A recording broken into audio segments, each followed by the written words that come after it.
Oke, seperti inilah kondisinya pagi-pagi karena hanya baru saya saja yang sampai lokasi karena teman-teman masih berada di tengah-tengah perjalanan. Oke.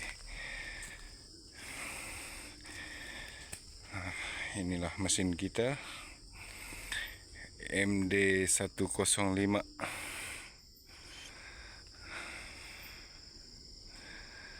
Oke, seperti